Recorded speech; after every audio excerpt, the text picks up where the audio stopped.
If you wait until after the next storm, after the next price jump, or after the next system down moment, you'll be buying whatever's left at whatever price they decide. So this video is simple, 10 items, no fantasy, no bunker nonsense. Just the 10 most useful things to own in the UK before February 1st, 2026, because after that, things tend to get more expensive, harder to find, or both. And I'm not saying February 1st is some magical doomsday date. I'm saying it's a deadline for smart people, because prepping is just buying time.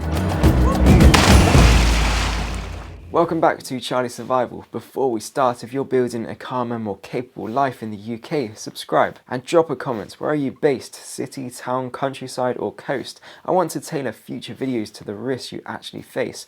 Alright, let's get into it. The rule for this list. Everything on this list fits one of these needs: water, warmth, power, light, food, information, medical, mobility, security through awareness, not tactical cosplay, redundancy, because one plan is no plan. And I'm going to give you each item with what it is, why it matters, and how to use it properly. 1. A serious torch, plus spare batteries or a recharge plan. Most people own a torch. Most people own a bad torch. You want a reliable torch, a low mode for long runtime, and a plan for batteries or charging. Because the moment the lights go out, the house becomes a trip hazard, and outside, a torch is safety, visibility, confidence. Keep one by the bed, one by the front door, and if you've got kids, teach them where it is. 2. A portable power station, the keep life running box. If you only buy one bigger prep item before February 1st, it's this. Because when power goes off in the UK, it's not just lights, it's phone charging, sometimes Wi-Fi or router, lighting, staying informed, and keeping the basics ticking over without panic. You don't need to power your whole house, you need to power your essentials, and that's why a portable power station is basically the modern day version of stay calm and carry on. If the power goes off tonight, most people will waste their backup power in the first hour and regret it by morning. This section is sponsored by All Powers, and I've been testing the All Powers S2000 Pro power station with their 200 watt SP033 portable solar panel setup. Here's the point: in a real UK outage, you don't try to run the whole house, you run the essentials that keep you calm, warm, and informed. So, quick look at the setup. This is the main unit, and what I like is it's one controlled power source you can keep ready at home,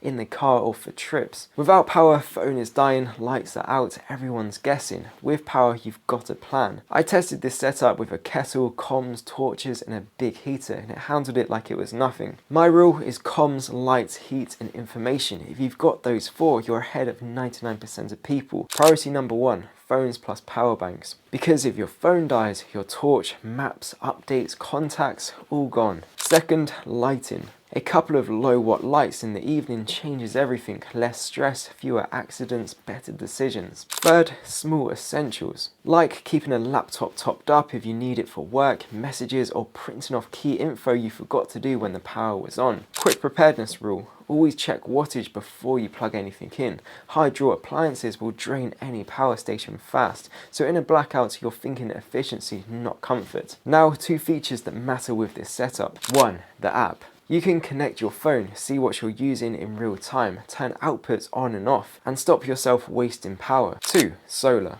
If the grid stays down longer than expected, solar gives you a way to bring power back in. The solar panel is easy to carry and deploys in a matter of seconds with foldable legs to keep everything solid. Even on a grey day, getting any input helps when you're planning for days, not hours.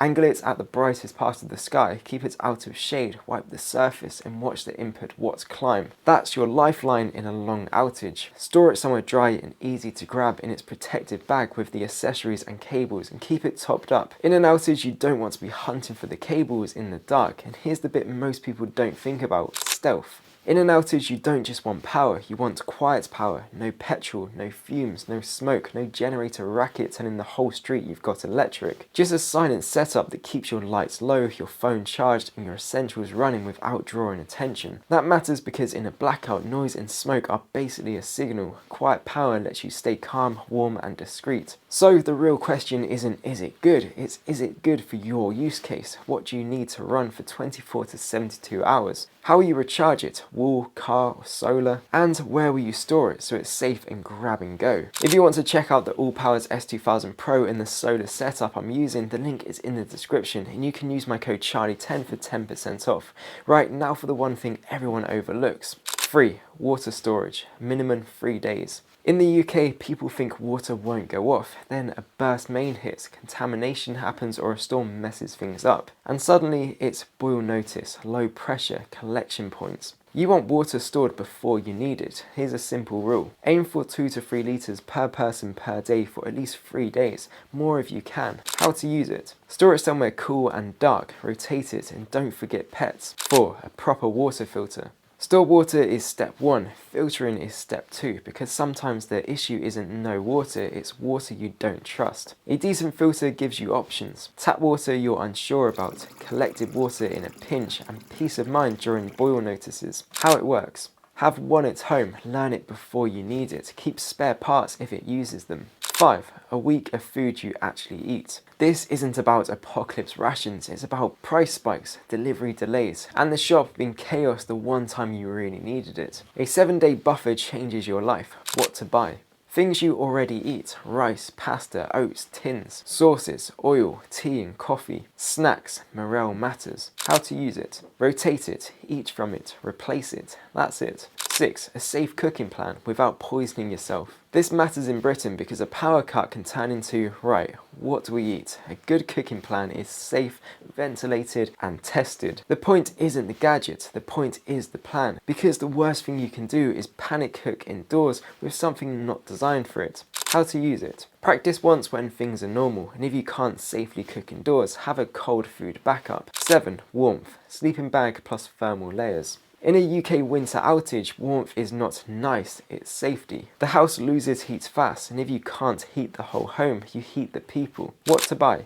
A decent sleeping bag, base layers, thick socks, hat, and a hot water bottle. It's still elite. How to use it? 1 warm room, 1 routine. Stay dry, stay layered.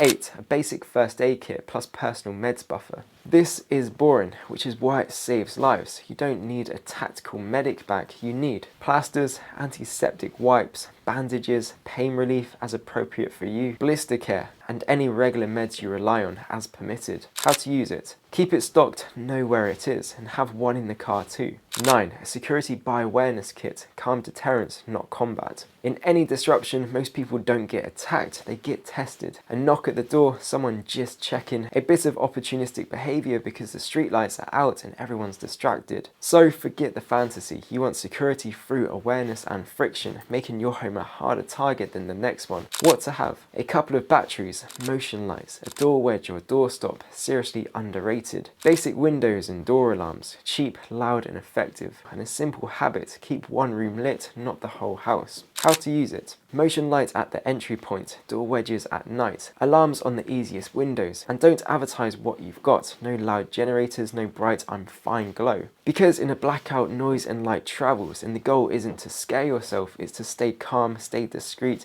and make problems pass you by. 10. A fire safety kit, because the danger isn't the blackout, it's what people do in it. This is the one nobody wants to buy, and it's one of the most important, because when the power goes out, people start improvising. Candles, camping stoves, heaters, drying clothes near heat, boiling water indoors. And that's when normal homes become risky, so you want a simple fire safety kit that turns panic into control. What to have? A fire blanket in the kitchen, a small ABC fire extinguisher, a working smoke alarm and a carbon monoxide alarm if you're using any combustion indoors or near the house. How to use it? Keep the fire blanket and extinguisher where you can reach them in seconds, not buried in the cupboard. Test alarms regularly, and if you're cooking or heating differently during an outage, ventilate and don't leave anything unattended. Because in a real emergency, the goal isn't to just stay warm and fed, it's to make sure you don't turn a temporary blackout into a permanent disaster. So those are the 10 items to get before February 1st, 2026. Proper torch plus power plan. A portable power station with solar panels if possible, water storage, water filter, 1 week food buffer, safe cooking plan, warm layers and sleeping bag. first aid and meds buffer, a security buy awareness kit, a fire safety kit. And here's the truth, this isn't prepper paranoia, it's normal adult resilience in a world that's getting more expensive and less predictable. If this helped, hit like, it tells YouTube to push it to more people, and subscribe if you want UK real prepping and survival. Comment below which one of these 10 are you getting first before February 1st, and if you want the exact items I recommend, they're organised in my Amazon storefront in the description. You can find items I try and trust. If you enjoyed this video, you'll enjoy this one on screen now, all about how to protect your home and fortify it for free. Click it and I'll see you over there.